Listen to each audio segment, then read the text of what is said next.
Meus irmãos, se você... Daqui a pouquinho eu já vou... Se você quiser manter a sua Bíblia aberta em Mateus, no capítulo 6. Mateus, capítulo 6. Hoje nós vamos dar ou falar sobre uma palavra. Eu estive realmente pedindo a Deus uma palavra que se encaixasse com aquilo que nós temos falado aqui, mas hoje é o primeiro domingo de 2014. E dia 31 de dezembro é o dia que todo mundo faz planos, promessas e coisas mais. Esse ano de 2013 não foi lá essas coisas, mas em 2014 eu quero fazer isso. A gente coloca até no papel tudo que a gente planeja para o próximo ano. Isso é bom. Mas deixa eu dizer uma coisa para os irmãos. Sem a direção do Espírito Santo e sem a força de Deus em nós, nós não podemos concluir todos os nossos planos. Até os melhores homens falham. E até os melhores seres humanos erram nos seus planos quando eles não são dirigidos por Deus. Portanto, eu gostaria de falar um pouquinho sobre projetos para 2014. Eu também, como quase todos vocês, fiz alguns projetos para esse ano. E às vezes eu fico sozinho, sentado, pensando, tentando escrever alguma coisa para o ano, tentando fazer alguma coisa para o ano, e tenho na minha cabeça, no meu coração, muitos projetos. A Bíblia diz que o homem projeta no coração, mas a última palavra e os planos que são firmes vêm de Deus. A gente não pode só projetar os nossos planos. Nós temos que procurar pedir a Deus quais são os planos dele para a nossa vida. Ou pelo menos que os nossos planos estejam alinhados com a palavra dele. Porque aí ele nos abençoa. Então, quais são os nossos projetos para 2014? Muito da falta de sucesso e até mesmo de derrotas na vida de muitos, e agora eu quero dirigir à igreja, cristãos, tem sido por não entender ou não praticar os ensinos da palavra de Deus. Nós deixamos de praticar a palavra de Deus e praticamos o que a cultura nos impõe. Praticamos o que o dia a dia que a nossa cultura nos envolve e nos impõe. E trazemos os costumes de fora para dentro da igreja, e é interessante que hoje pela manhã o pastor falava alguma coisa sobre isso, porque nós acabamos por decidir o que é bom da palavra de Deus para nós e o que não é bom. Então isso aqui é bom, isso eu vou pegar para mim. Agora isso aqui, sabe, não é para a minha época, não é para a minha cultura. Primeiro que a palavra de Deus não tem nada a ver com cultura. A palavra de Deus é palavra de Deus para todas as culturas e todos os tempos. A palavra de Deus é viva e eficaz, mais penetrante do que espada alguma de dois gumes, e penetra na divisão da alma e do espírito, das juntas e medulas, e é apta para discernir as intenções do coração, do espírito do homem. Agora veja, se nós temos a palavra de Deus, e se nós traçamos planos para 2014, então, pastor, qual que seria o melhor plano para traçar para 2014, para que minha vida desse certo? E a Bíblia é linda, porque ela traz isso para nós. Aliás, a Bíblia traz isso em todos os tempos, e nós, muitas vezes, esquecemos dessa palavra. O que eu vou falar para os irmãos aqui, irmãos, não é nada novo. É tudo velho. Mas o bom da palavra de Deus é que ela é nova a cada manhã. E nós vamos relembrar algumas coisas aqui. Mateus 6:33. Mateus, capítulo 6, versículo 33. Palavras de Jesus, não é do pastor Naline, é de Jesus. Mas buscai primeiro o reino de Deus e a sua justiça, e todas estas coisas vos serão acrescentadas.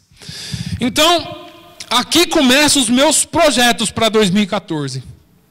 Porque, eu vou ser sincero para os irmãos, antes até de eu começar aqui a palavra, às vezes a gente se questiona, e eu fico perguntando para Deus, mas Deus, por que demora tanto para nós agregarmos um tão pequeno número de pessoas? Por que há passos tão lentos que a tua igreja cresce? Por que há passos tão lentos que a tua igreja amadurece? Porque não é só crescer em número, a igreja tem que amadurecer primeiro. E a gente fica se questionando e perguntando a Deus por que isso deu certo, por que isso não deu, e a maioria às vezes não dá certo, porque a gente erra. E às vezes esquecemos da palavra de Deus, que é o principal. Veja que esse versículo é interessante, mas buscai primeiro o reino de Deus e a sua justiça, e todas estas coisas. Então eu vejo aqui duas categorias de coisas que nós devemos planejar para 2014. Encontramos aqui o reino de Deus e encontramos todas estas coisas. E eu quero iniciar falando sobre todas estas coisas, porque nós vamos ver alguma diferença aqui. Veja que todas essas coisas, é interessante que eu sempre friso aqui, e eu quero ser muito taxativo nessa manhã e bem tranquilo para que você entenda, irmão. Porque o texto fala de coisas importantes, de coisas essenciais. Não está falando de supérfluos, não está falando de coisas que você não precisa, mas o texto fala de coisas que nós não podemos desprezar. E é interessante que ele fala de o que comer, o que beber, cuidados naturais com o corpo, vestimenta, cuidados com a saúde. Alguém acha que isso não é importante? Tudo isso é muito importante. E a Bíblia reafirma várias vezes que nós devemos cuidar disso. Mas a palavra de Jesus, ela é um pouquinho acima disso. Porque quando o texto fala dessas coisas, e eu julgo que não seria nenhuma heresia da minha parte se eu acrescentasse a essa lista algumas outras necessidades que nós temos. Por exemplo, casa para morar. Quem é que pode viver sem uma casa? Todos nós precisamos de um lugar para morar, e não é pecado nenhum nós pedirmos uma casa para Deus. Se eu fosse falar aqui do carro, no lugar que nós vivemos, talvez lá no Brasil, ou lá no Portugal, em algum lugar, talvez você possa viver até bem sem carro, e até aqui na cidade que a gente vive tem condução, tudo, mas num tempo como esse, carro não é mais uma questão de luxo, é uma questão de necessidade. Então não é pecado pedir um carro para Deus. Mas vamos lá mais um pouquinho. Estudo para os filhos. Aliás, a Bíblia nos fala sobre educar os nossos filhos, sobre treinar os nossos filhos. E o mercado de trabalho é cada dia mais competitivo, e não é pecado nenhum você pedir a Deus condições para dar um bom estudo para o seu filho. Estas são estas coisas que Jesus está falando. Oportunidade de lazer e descanso. Quem aqui não gosta de uma vez por ano dar uma fugidinha? Dar uma escapada, ficar 15 dias, uma semana que seja, num lugar onde você possa desligar o celular, desligar o iPad, desligar o iPod, desligar os ais da vida e descansar. Tirar um descanso por completo, um tempo de lazer com a família. Agora, quem é que nos proporciona todas estas coisas? Porque veja bem, às vezes aqui eu sou até muito duro em falar para os irmãos que Jesus não morreu na cruz para nos dar carro novo e casa nova. Realmente ele não morreu, ele morreu na cruz para salvar. Mas ele é poderoso para fazer isso, ele é poderoso para nos acrescentar essas outras coisas. O que acontece é que a gente entra na contramão da história. A gente entra na contramão da palavra de Deus. Jesus, ele nos diz que nos proporciona todas essas coisas. E talvez você já tenha ouvido uma expressão, e talvez você mesmo já tenha dito: se eu não gostar de mim, se eu não cuidar de mim, quem é que vai cuidar? Quem é que vai gostar? E às vezes nós falamos isso com tanta firmeza na nossa afirmação, que isso se tornou uma verdade muito séria. E é verdade, nós precisamos gostar de nós mesmos, nós precisamos cuidar de nós mesmos, mas essas expressões denotam um entendimento que a nossa subsistência ou a nossa vida depende de nós. Se eu não pôr pão na minha mesa, quem vai pôr? Se eu não fizer, quem vai fazer? Se eu não trabalhar, quem vai trabalhar? E aí a gente começa a pensar que pela nossa própria força nós subsistimos ou nós vivemos. E aí existe um grande erro teológico, porque para Deus não é assim.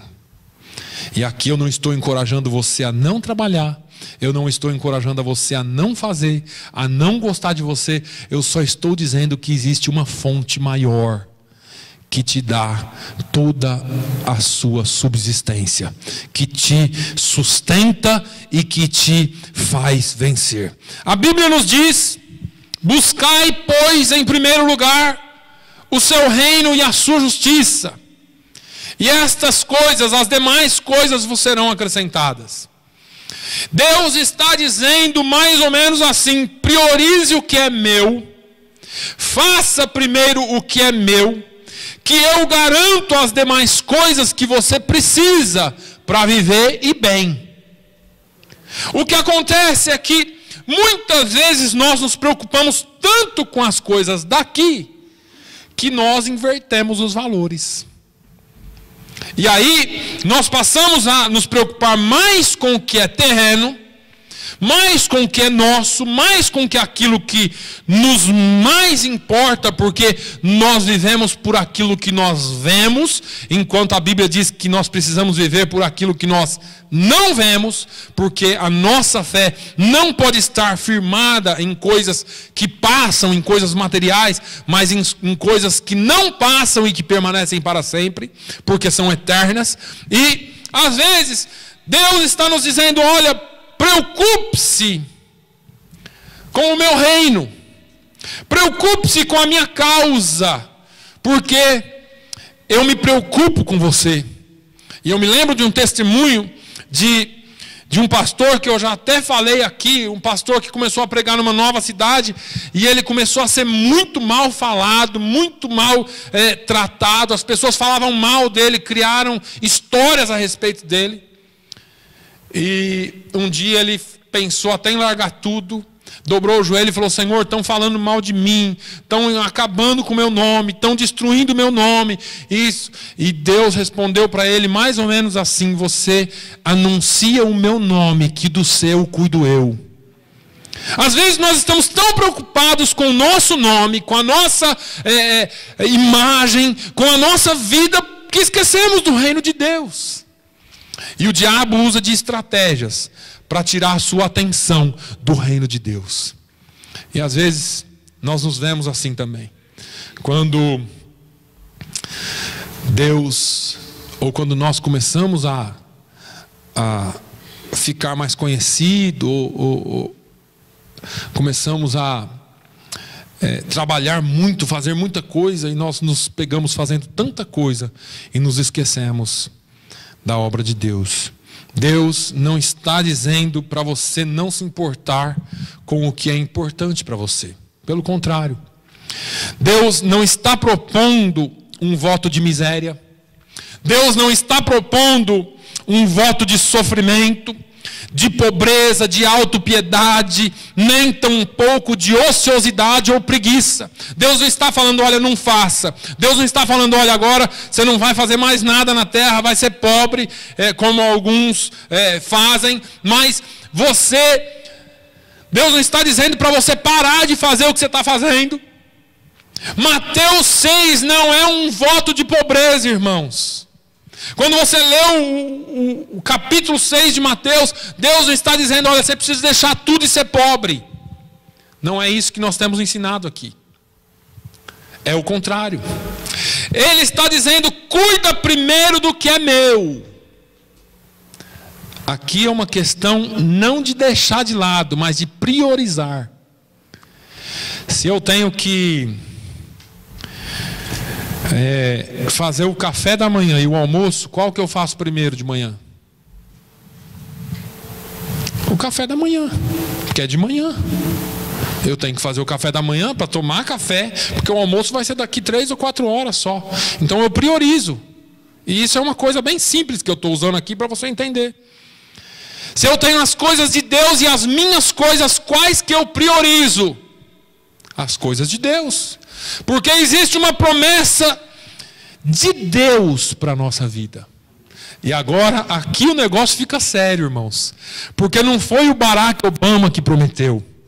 Não foi o Bill Clinton, que já nem é mais presidente. Não foi o presidente do Portugal, ou a presidente do Brasil. Não foi nenhum deles, não foi um político. Jesus não era um libertador político. Jesus, ele veio com promessas sólidas, espirituais, que se cumprem na sua vida se você crê. Agora, muitas vezes nós não tomamos isso como verdade, porque nós estamos tão cansados de tantas promessas. Mas deixa eu te falar, Números diz que Deus não é homem para que minta, nem filho do homem para que se arrependa.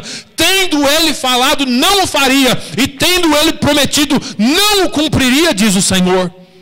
Deus é Deus e continua sendo Deus todos os tempos, porque ele é o mesmo ontem, hoje e será eternamente. Ele não falha. Muitas vezes nós falhamos na nossa palavra. Agora, a pergunta que eu tenho para você: será que vale a pena? Porque às vezes nós, como eu disse, estamos cansados. São tantas promessas, são tantas coisas não cumpridas. E eu vou dizer mais, irmãos: tantas promessas que saem dos púlpitos e não se cumprem nas nossas vidas. Isso é muito triste. Porque prometer o que a Bíblia não promete é perigoso demais. Falar o que a Bíblia não fala é perigoso demais. E nós estamos com centenas, milhares, e eu não quero ser pessimista, mas talvez milhões de desviados, porque receberam promessas que não se cumpriram nas suas vidas, porque não eram promessas de Deus. Olha, Deus vai fazer, Deus vai te curar, Deus vai isso. E Deus nunca curou e Deus nunca fez, porque não foi Ele que prometeu. E as pessoas parecem que querem seguir a Deus, porque se Ele me curar, eu sigo. Se Ele fizer isso por mim, eu sigo. Irmãos, Jesus já fez tudo por você na cruz do Calvário. O que Ele tinha que fazer, Ele já fez. Ele já morreu por você, ressuscitou, garantiu um lugar para você com vida eterna lá na eternidade com Ele. Não existe nada melhor do que isso. Pastor, mas Ele não me curou. E daí? Eu já falei para vocês, Jesus, quando Ele veio aqui, Ele curou e Ele ainda cura, mas Ele não morreu para curar. Ele morreu para salvar. Acontece que parece que a fé de hoje em dia está meio diferente do que era antigamente. Porque quando Sadraque, Mesaque e Abidnego foram lançados na fornalha, o rei falou assim: olha, se vocês não se dobrarem, vocês vão para a fornalha. Não tem problema, nós vamos. Olha, esse Deus de vocês aí, não sei não. Deixa eu falar uma coisa para você, rei. Se Deus nos livrar, Ele é Deus. E se Ele não nos livrar, Ele continua sendo Deus. Nós não nos prostraremos diante da estátua. Irmãos, está cheio de gente que pensa que Deus é Deus só quando Ele cura. Que Deus é Deus só quando Ele dá o que eu estou pedindo. Nem sempre o que eu peço é o melhor para mim. E Deus sabe disso. Quem tem filho aqui sabe do que eu estou falando. Pai, eu quero, mãe, eu quero, mãe, eu quero, mãe, eu quero. Você sabe que não é hora, irmãos. E você não dá porque você ama. Só quem ama é quem cuida. Seu filho de 15 anos pedindo um carro, uma Ferrari para você, você vai dar? Nem se você tivesse dinheiro. Ele vai morrer na próxima esquina. Porque ele não tem maturidade para ter uma arma daquela na mão. Uma arma, porque na mão dele é uma arma. Deus, eu quero, Deus, eu quero. Para. Eu acho que os irmãos lembram aqui quando eu falei de dons espirituais. Eu falei, sabe qual que é o melhor dom que você pede para Deus? É língua estranha, pastor? Não. É profecia? Também não. É o que, pastor? Pede para Ele te dar o dom que Ele tem para você. Porque Ele equipa a sua igreja de acordo com o que a igreja precisa. É Deus quem equipa a igreja. É Deus quem sabe o que é melhor para a igreja. Eu não posso reger, porque muitos irmãos, cara, eu queria tanto profetizar, mas ele não quer profetizar para equipar a igreja, ele quer ficar famoso. Me desculpe a sinceridade, mas é verdade. Eu queria ter revelação, porque eu ia revelar a vida de todo mundo. O que é? Visão de raio-x, Superman? Você está com coisa na cabeça. Você precisa servir a Deus com o melhor que Deus tem para você, com o melhor que Deus tem para a sua igreja, e não o que eu quero. Senhor, usa-me de acordo com a sua vontade, e não de acordo com qual é a vontade que eu quero ser usada, ou ser usado. Nós precisamos entender que Deus tem o melhor para nós. Agora, eu estava falando com os irmãos, será que vale a pena nós buscarmos primeiro o reino de Deus? A ideia que passa pela nossa cabeça é de que é meio arriscado, não é? Eu vou priorizar as coisas de Deus, esse negócio pode ser meio arriscado. Eu tenho um pouco de temor de fazer isso, porque como que vai ser minha vida agora? De repente, eu busco primeiro o reino de Deus e Ele só tem o basicão para mim. Sabe o basicão? O básico do básico. Ele vai mandar só uma cesta básica lá para casa todo mês. E eu vou viver na raspa do tacho todo mês, vivendo de aperto em aperto. E muitas vezes nós queremos mais do que isso. Agora, deixa eu te falar uma coisa. O básico, Deus nos garantiu que não vai faltar. Ele garantiu que não falta. Mateus 6:31, alguns versículos antes desse, a Bíblia diz, não vos inquieteis, dizendo, que comeremos, que beberemos, ou com que nos vestiremos? E no 32, ele fala assim no final, pois vosso Pai Celeste sabe que necessitais de todas elas. Deus sabe do que você precisa. Deixa eu te falar, você nega o básico para os seus filhos? Nós não negamos nem o básico e nem muito mais do que eles precisam. Nós damos muito mais do que eles precisam. Jesus disse, olha, os homens sendo maus sabem dar boas coisas aos seus filhos. Imagina Deus. Pense em Deus, que é bom, que é amor em essência. Irmãos, Deus não vai deixar faltar nunca. Nunca deixou e nunca vai deixar. Agora, Efésios 3:20 dá essa resposta para nós. Ora, aquele que é poderoso para fazer infinitamente mais do que tudo quanto pedimos ou pensamos, conforme o seu poder que opera em nós. Veja bem, Deus não dá só o que você precisa. Ele faz infinitamente mais de tudo quanto pedimos ou pensamos. Salmos 37:4, o salmista nos fala basicamente o que Jesus falou. Ele fala, agrada-te do Senhor, e Ele satisfará os desejos do teu coração. Esse agrada-te do Senhor não é só se alegrar com Ele. É você se agradar em fazer a obra dEle. É se agradar em buscar primeiro o reino dEle. E Ele satisfará os desejos do teu coração. Deus tem muito mais do que o básico. E se agrada em dar o que o nosso coração deseja. Mas Ele continua dizendo, eu quero ser prioridade na sua vida. Eu não sei o que você traçou para 2014. Eu não sei qual o seu planejamento em brasileiro e planeamento em português. Eu não sei o que você planejou ou planeou para 2014. O que eu quero te dizer é que não importa o que você tenha em mente fazer, busque primeiro o reino de Deus. O conceito humano é que o que tem valor é o que conquistamos com o nosso suor, com o nosso esforço. E algumas pessoas até conseguem algumas coisas pelo seu esforço e precisam se esforçar muito. E aqui eu não quero dizer para vocês que nós não devemos nos esforçar.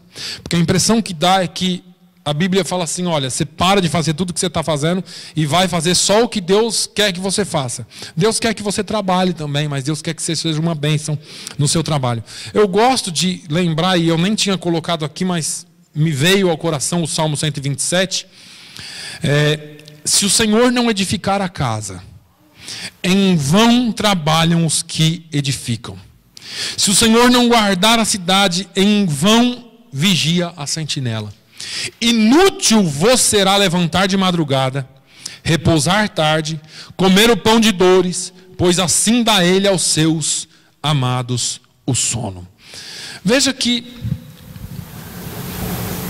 você pode se esforçar, você tem que se esforçar, você tem que trabalhar, você tem que pensar e planejar para o futuro, você tem que salvar para o futuro. Os dias que nós estamos vivendo, irmãos, nós não podemos só gastar, nós temos que planejar.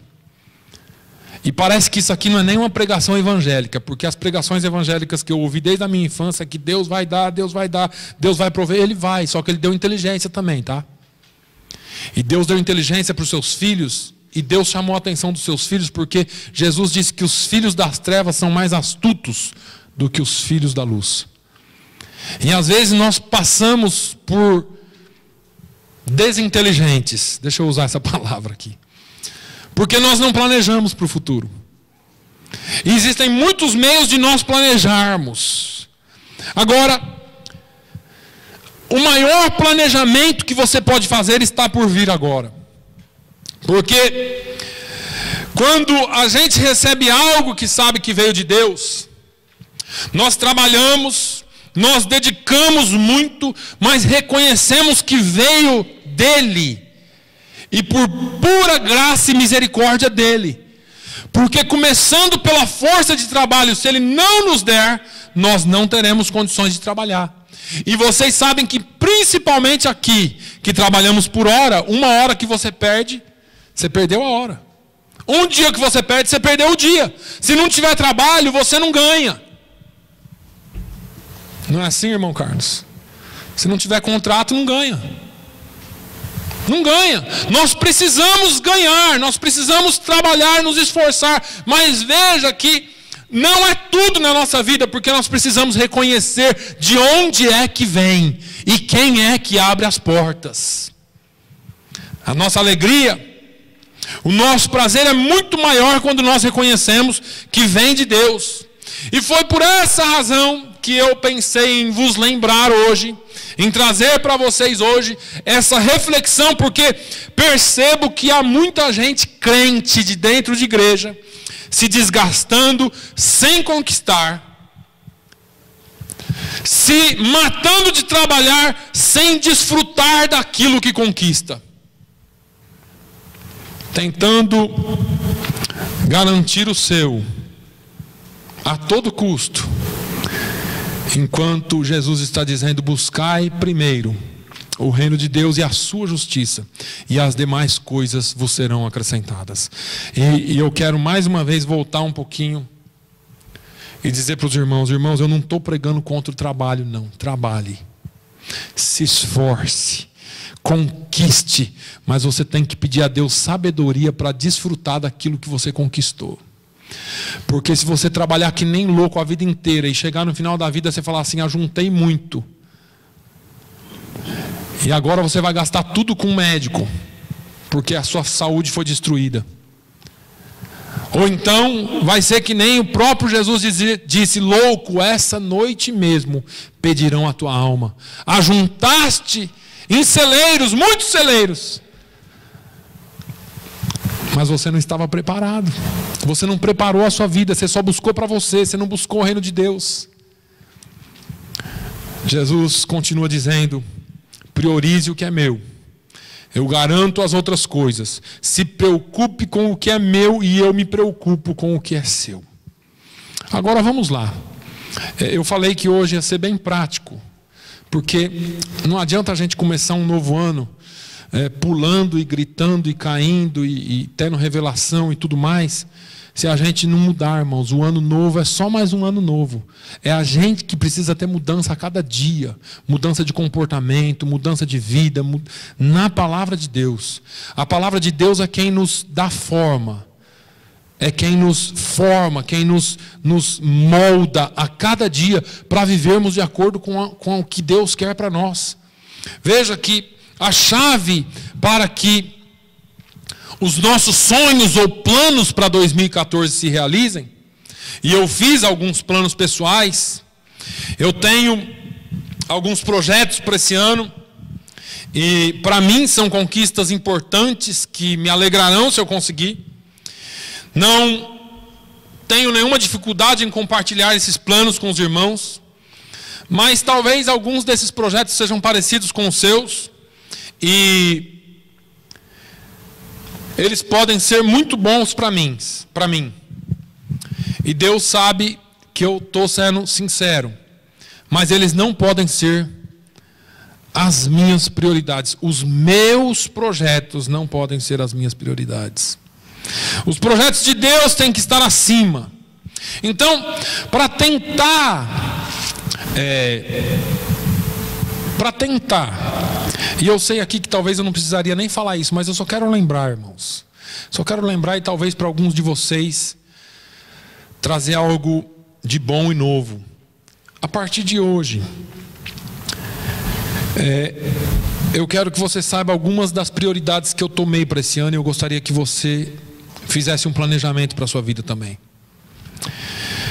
Tire um pouquinho mais de tempo com Deus.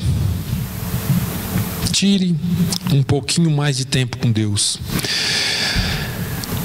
Faça um propósito com Deus de, nas primeiras horas do dia, você se dedicar um pouquinho mais a Deus. Irmãos, nós já acordamos a 1000 por hora.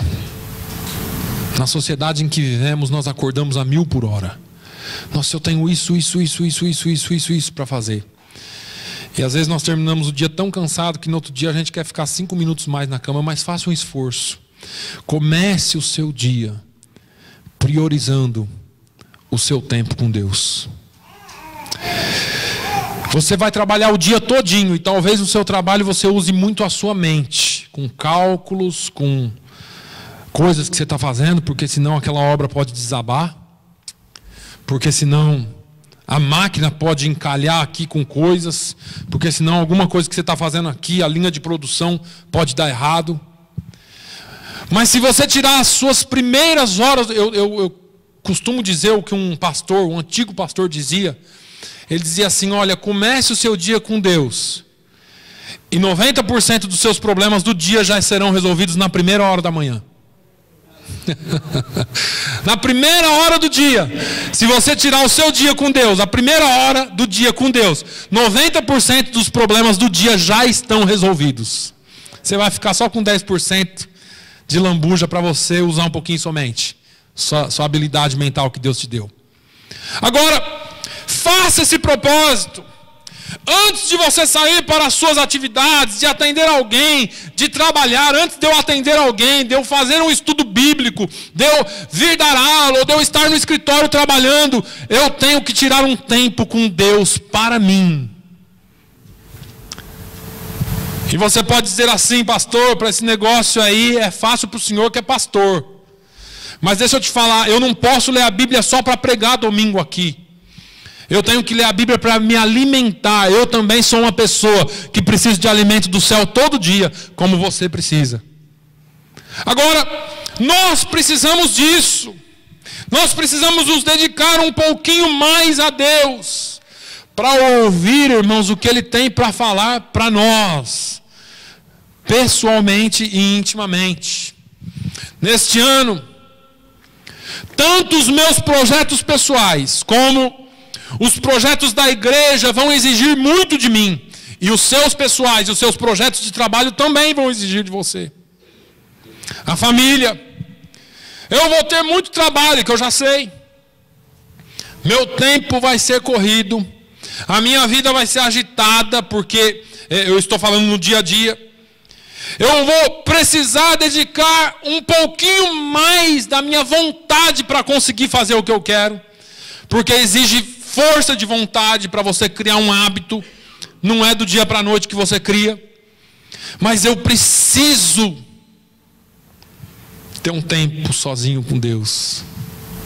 Você precisa ter um tempo sozinho com Deus. Mateus 6. Se você ler Mateus 6 todo, você vai ver que Jesus está falando isso. Vai lá em Mateus 6:6. Mas tu, quando orares, entra no seu aposento, e fechando a tua porta, ora teu pai que está em oculto, e teu pai que te vê secretamente, te recompensará. Irmãos, são promessas que Jesus fez. Eu quero desafiar a igreja nessa manhã, nesse comecinho de tarde, a priorizar o seu tempo com Deus. Talvez você me pergunte assim: pastor, quando que a gente vai ver essa igreja cheia? Eu também não sei. Eu também não sei. Agora deixa eu falar uma coisa para você. Quem que é o dono da obra? É Deus. Quem é o maior interessado em ver essa casa cheia de crentes maduros e sólidos na palavra? É Deus. Talvez eu seja o segundo maior interessado, mas eu sou o segundo. Ele é o maior interessado. Se nós fizermos o que Ele manda, você acha que Ele não terá prazer em fazer aquilo que nós desejamos? Se nós buscarmos primeiro a intimidade com Deus, irmãos, as pessoas só seguirão aquilo que eles acreditam, e eles só vão acreditar quando a expressão da sua vida for condizente com a expressão dos seus lábios. Eu sou crente, mas a sua atitude não é de crente. Eu sou um cristão, mas a atitude não é de cristão. Agora, quando o negócio está em linha, que as pessoas olham para você e falam que nem a mulher falou de Eliseu, ali vai um santo homem de Deus. Ali vai uma santa mulher de Deus. O mundo vê Cristo através da sua vida. Talvez a sua vida seja a única Bíblia que eles vão ler a vida toda. Você precisa mostrar Jesus através do que você vive. Eu quero desafiar você então a não orar apenas quando está em apuro. A oração virou 911. Eu só falo com Deus na emergência. Jesus, socorro. Jesus, me ajuda. Jesus, tem misericórdia. É só emergência. Crie o hábito de falar com Ele. Você quer ser amigo dEle, quer ter intimidade com Ele, mas você nunca fala com Ele. Crie o hábito de falar com Ele. Crie o hábito não apenas de ouvir a Bíblia aos domingos. Você não precisa ouvir a Bíblia só quando vem na igreja. Às vezes eu brinco aqui, né? Quando eu vou ler um texto um pouquinho maior, eu falo, para aqueles que não leram a semana, eu vou tirar o atraso. E leio um capítulo inteiro. Mas crie o hábito de não só de ouvir a Bíblia aqui na igreja. Crie o hábito, não o de vir à igreja quando você não tem nada melhor para fazer. Ah, quer saber, hoje eu vou na igreja. Eu não tenho nada melhor para fazer mesmo, eu vou na igreja. Vou lá ver o pessoal, afinal de contas faz 3 domingos que eu não vou, estou com saudade.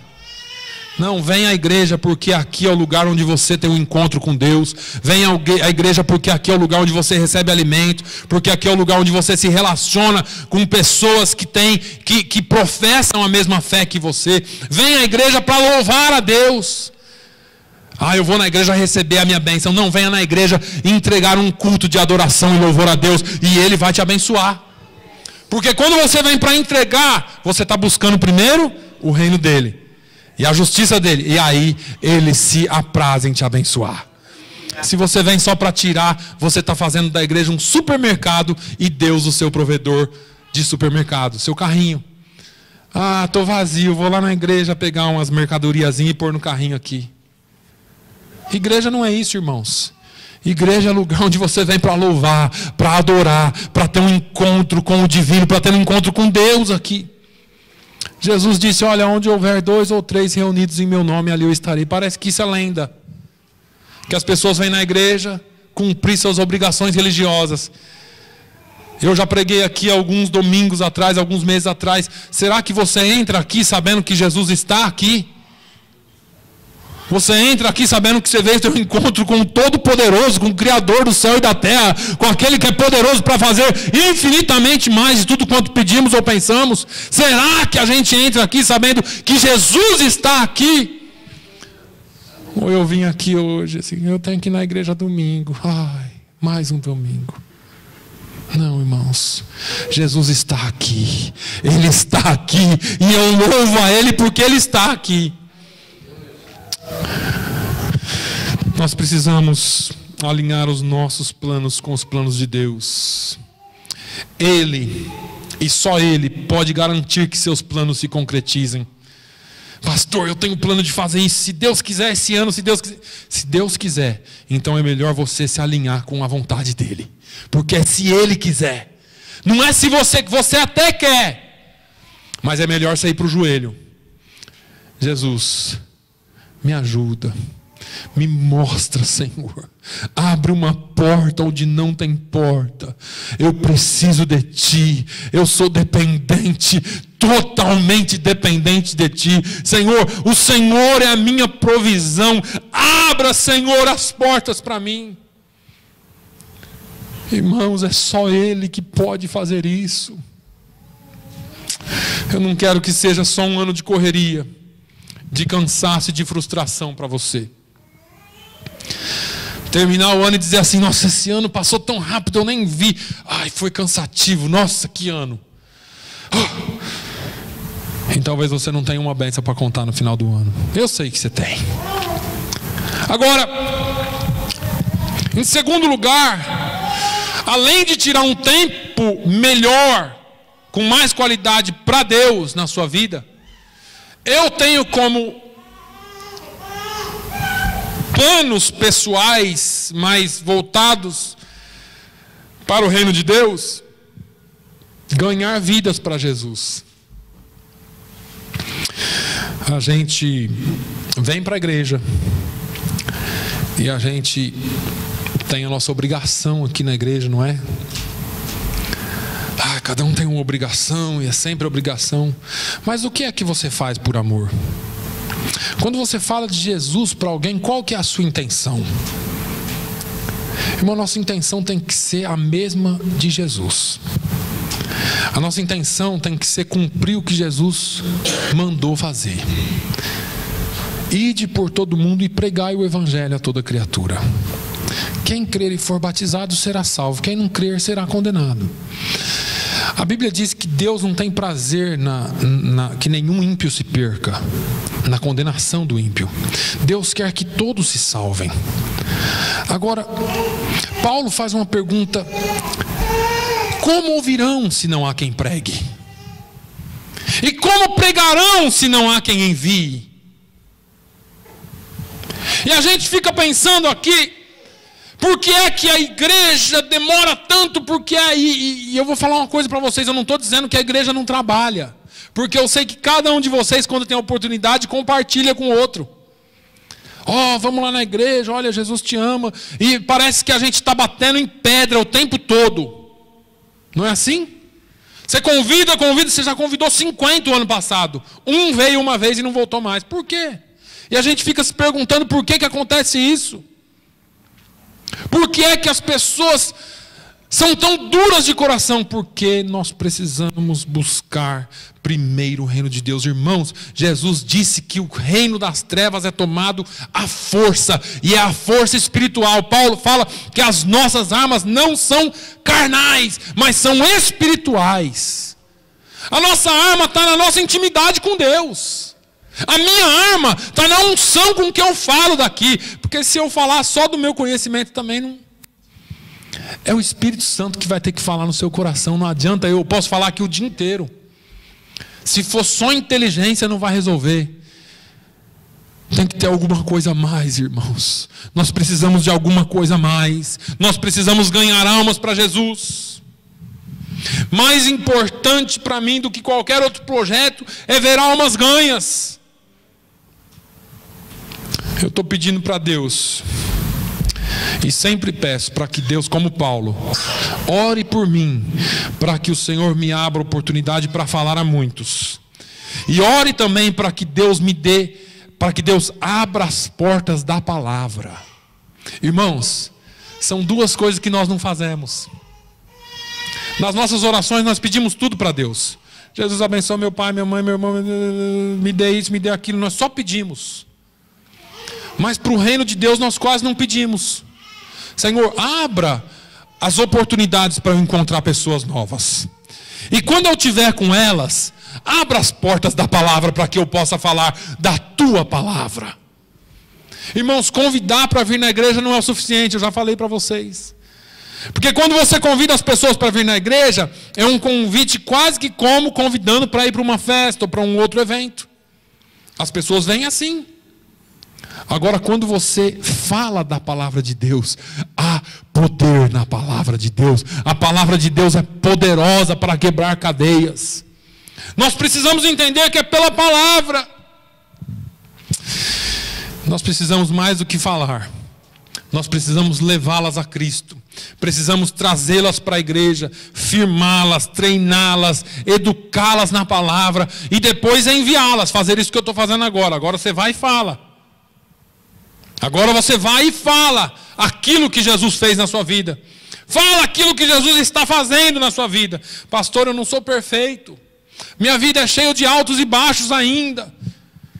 Irmãos, ninguém é perfeito e nossas vidas são cheias de altos e baixos. Só que nós temos um Deus que nos capacita dia a dia. O diabo vai fazer de tudo para te envergonhar e falar assim, você não tem moral para falar. E Deus está falando assim, eu já te perdoei. Eu já levei os seus pecados na cruz do Calvário. Eu já limpei a sua vida de toda transgressão. Nós esquecemos de tudo isso. Conquiste vidas para Deus e Deus ajudará ou fará com que os seus projetos pessoais sejam conquistados. Invista em vidas, lidere essas vidas até Cristo, com amor, com responsabilidade, com dependência de Deus, sabendo que você sempre depende de Deus para falar com essas pessoas. Em terceiro lugar, para nós terminarmos, um dos meus projetos pessoais no reino de Deus nesse ano é semear mais. Por isso que eu falei que não ia falar sobre dízimo e oferta na hora do dízimo e da oferta. Os meus planos pessoais exigirão muito mais recursos financeiros. Porque se a gente planeja em fazer qualquer coisa, precisa de dinheiro. Você vai para qualquer coisinha que você for fazer, precisa de dinheiro. Se você tirar um dia de lazer, é caro. E aí, eu não tenho. E os meus fundos nunca serão suficientes, porque, graças a Deus, eu vivo pela fé. E aí, irmãos, eu coloquei no meu coração que esse ano eu vou dar mais. E você fala assim, como você não tem e vai dar mais? É a matemática de Deus. Na matemática do homem, se você quiser aumentar, você tem que adicionar, certo? É o lógico. 1 mais 1, 2. 2 mais 2, 4. Na matemática de Deus é diferente. Conforme você divide, ele multiplica. É interessante isso, porque a gente não acredita nisso. Porque é espiritual. Quanto mais você investe na obra de Deus, mais Ele investe em você. E é incrível isso, porque tem muita gente aí que fala assim, mas rapaz, aquele ali ganha tão pouco e vive tão bem, e aquele outro ganha tão bem e vive caindo aos pedaços. Mas é assim que funciona. Você vai ver, tem uns que são coração aberto, são mão aberta para dar. E eu não estou falando só de dar dízimo e oferta aqui não, irmãos. Quando eu falo disso aqui, os irmãos sabem que eu falo de todas as áreas da sua vida. Tem gente que está aberto para se doar o tempo todo. Tem outros que não. E Deus abençoa tanto aquele que se doa e aqueles que se não doa, parece que é tudo meio truncado, né? Tudo meio difícil. Agora, eu coloquei no coração isso, acho que eu vou dar mais. E dando mais, eu sei que eu vou receber mais. E eu não estou fazendo troca com Deus. Isso é só uma lei da semeadura. Porque a palavra de Deus que nós lemos aqui hoje, Deus que ele fala de dar com o quê? Deus ama o que dá com o quê? Com alegria. Eu não estou dando porque eu estou fazendo troca com Deus. Eu estou dando porque eu me alegro em dar. Porque eu me alegro em fazer para Deus. Isso faz parte do reino de Deus. Agora, eu tenho experimentado na minha vida a matemática de Deus. Eu sou prova viva, a minha casa é prova viva do quanto Deus tem feito por nós. Às vezes nós não entendemos, às vezes nós não sabemos como, e Deus tem multiplicado dia a dia aquilo que Ele faz. E isso é o que Jesus falou em Lucas 6,38: dai e ser-vos-á dado. Boa medida, recalcada, sacudida, transbordante. Irmãos, acho que todas as vezes que eu falo isso, eu tenho vontade de mostrar o que é isso. Qualquer dia eu vou trazer um saco de areia aqui e vou mostrar para você o que é isso. Para quem trabalhou na roça, no campo, sabe o que é isso. Boa medida. Vocês já foram aqui no Portugal? Não sei se tem, aqui é difícil ter, mas lá no Brasil, principalmente nas pequenas cidades, você vai lá e fala assim: me dá 1 quilo de arroz. O sujeito coloca 1 quilo. Depois, quando ele já pesou 1 quilo, ele pega mais uma pá e fala: 1 quilo bem pesado. Isso é uma boa medida. Aí Jesus fala assim: dai e ser-vos-á dado. Boa medida, vai ser bem pesado. Sacudida. Sabe quando você enche o saco? Pega nas duas beiras do saco assim, dá aquela chacoalhada, sacode, ele dá uma firmada no fundo, põe mais, sacode mais, põe mais, e vai entrando, até não caber mais. Jesus fala: não é só isso, dá uma apertada, recalcada, aperta mais, vai ter que caber mais, e dá uma apertada mais, e aí o saco não vai fechar.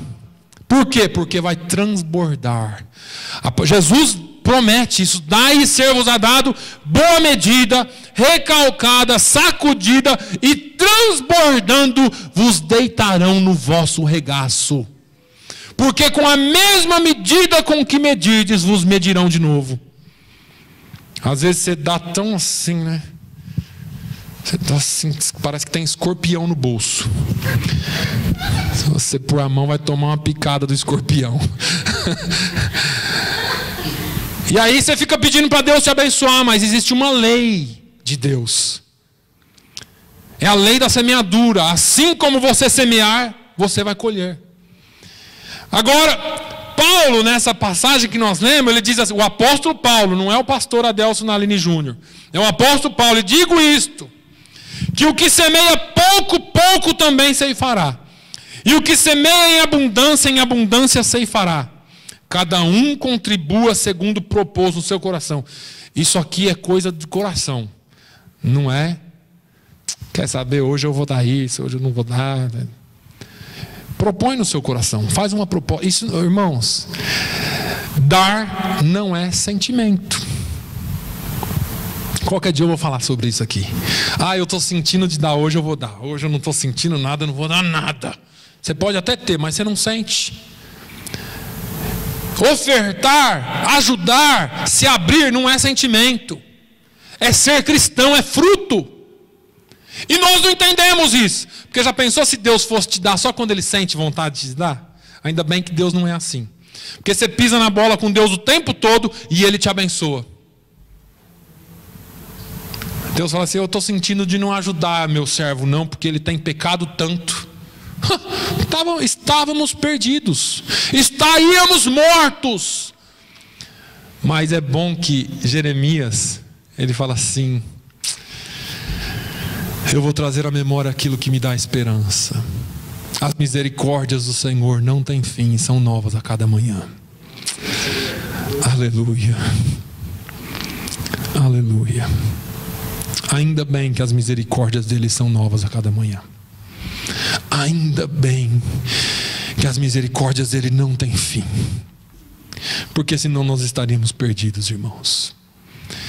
Paulo continua assim, não com tristeza ou por necessidade, porque Deus ama o que dá com alegria.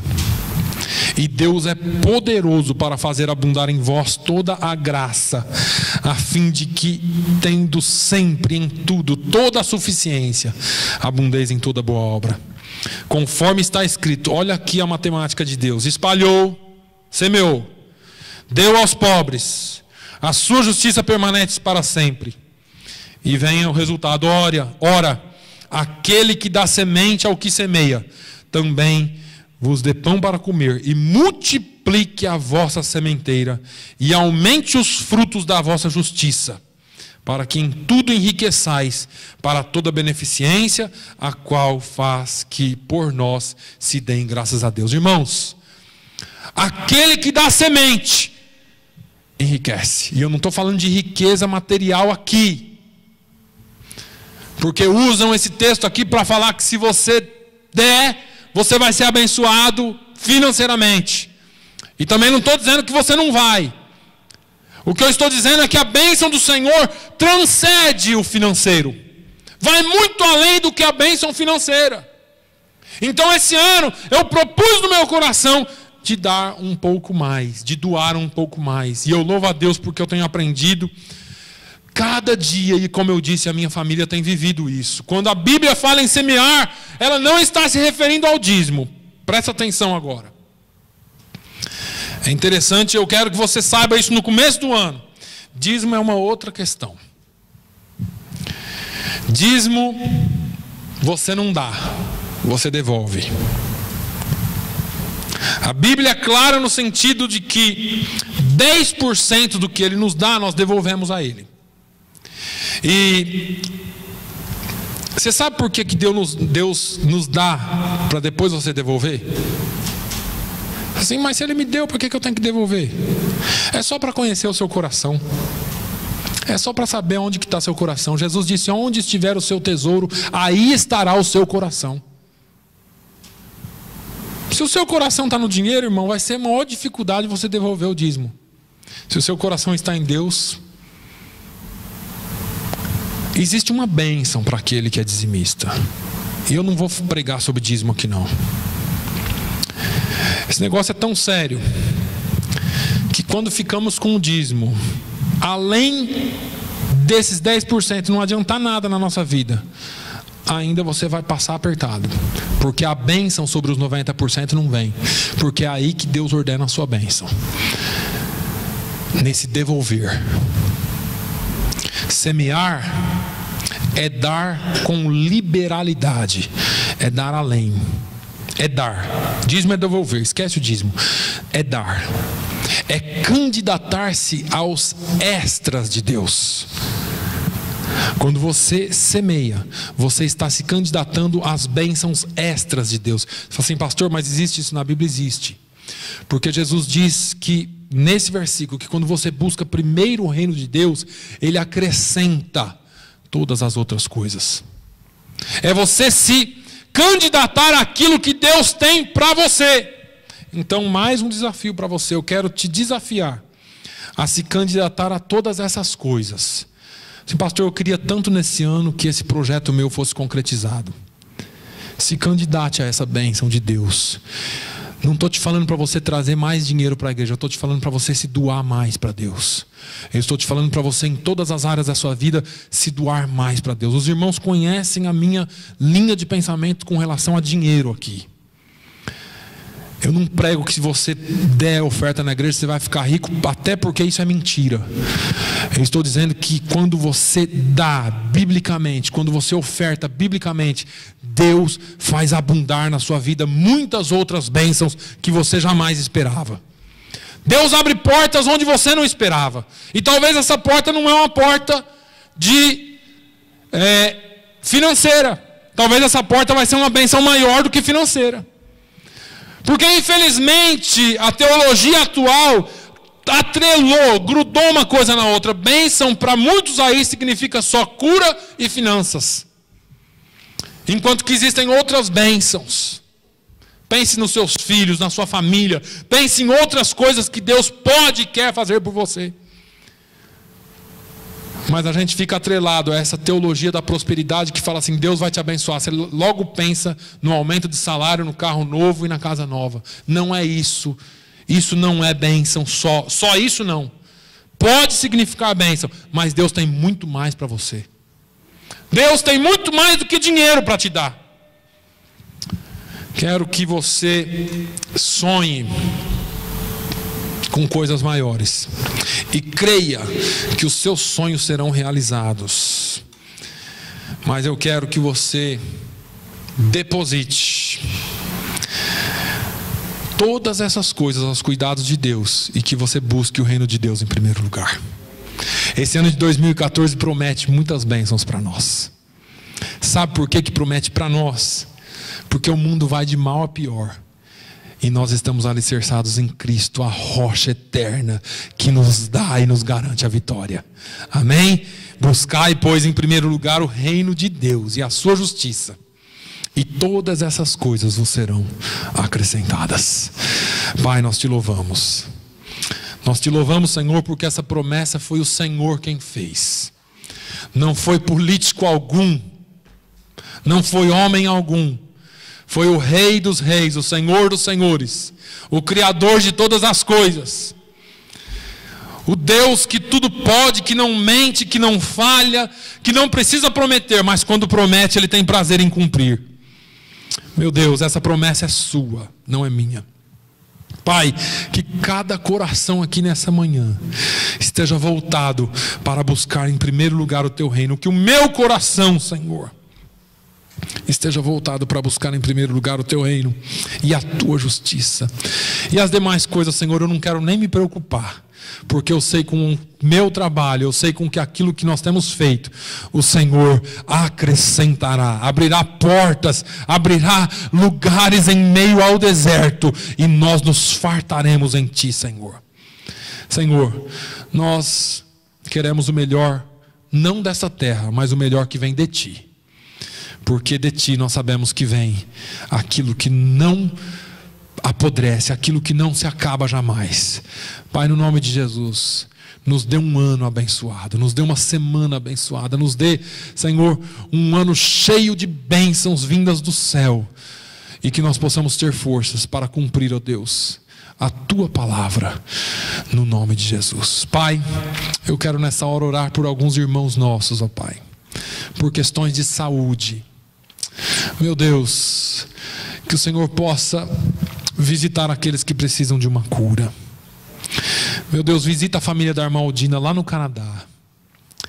Toca, Senhor, na irmã dela. Senhor, nós sabemos que o nosso corpo um dia vai passar, mas, Senhor, que seja de maneira suave. Oh, meu Deus, traz a paz que a Tua filha precisa. Senhor, visita também os nossos familiares que estão distantes. Algumas pessoas que estão próximas, que não puderam estar aqui, talvez por motivo de saúde ou qualquer outro motivo. Senhor, reúne a Tua família. Pai, aqueles que estão afastados, ó Deus, dê-nos oportunidade de falar do Teu amor para eles. Mas, mais do que isso, demonstrar o Teu amor para eles. No nome de Jesus, ó Deus, eu oro e agradeço. Que o amor de Deus, a graça do nosso Senhor e Salvador Jesus Cristo, a comunhão e consolação do Espírito Santo, seja com todo o povo de Deus, hoje e sempre. Todos digam amém.